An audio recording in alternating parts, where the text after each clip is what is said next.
Welcome back to Inside the Idaho Vandals. Once again, Don Verlin with me, and let's talk about Grand Canyon. You are coming off the win against Bakersfield. Things are feeling good. You get that first home conference win. Now you have to hit the road.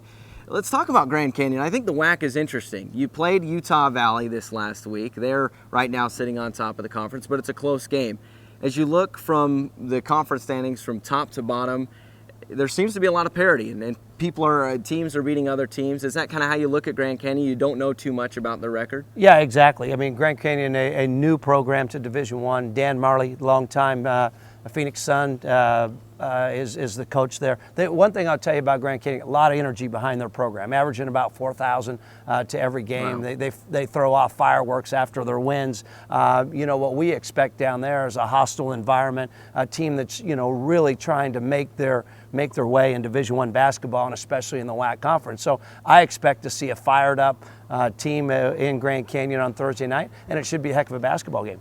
How do you deal with that when you talk about hostile environments? Some coaches may pump that up and be ready for it, and you see a lot of times in different sports you're trying to play loud music during practice or different things, and then other coaches may say, relax, just pretend that you're out in the backyard shooting hoops. So where are you at with that? I like it when it's loud and hostile and there's a good environment, because I think your guys get ready to play. It's one of those things when you roll out there and there's a ton of people there, you immediately have your players' attention, and we never make a big deal of it. One of the things we always say in our program is let's make the crowd go silent, and that's one of the things that we try to do, and we'll try to do Thursday night versus Grand Canyon.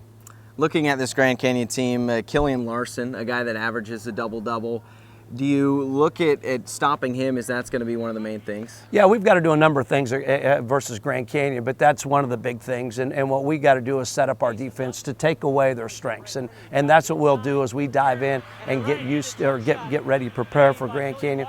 We'll look at them and try to take away what they do well. And I think the thing that you have to do against Grand Canyon is you got to go out and you got to play good, solid, hard-nosed, man-to-man defense, and you got to make sure they earn every basket they get.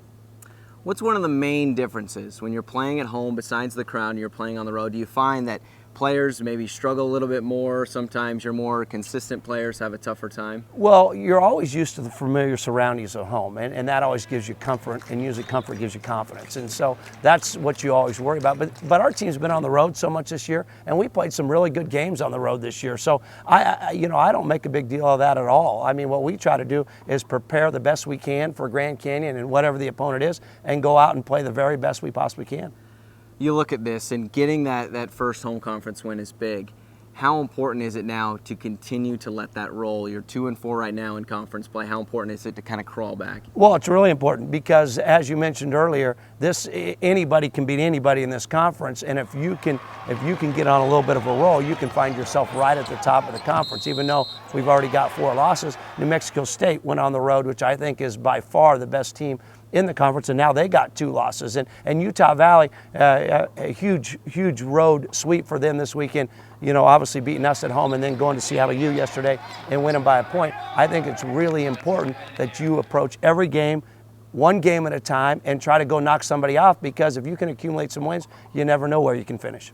Does that team have that identity, that the one game at a time, and you've tried to establish that throughout? Well, that's what we try to do, yeah, and that's something we talk about right from the first day. When we get our guys together way back in September, is approaching our philosophy is one game at a time. Do everything you can to win your next game. If you've had a big win, do everything you can to win your next game. If you've had a tough, heart-wrenching loss, do everything you can to win your next game and focus in on that particular opponent.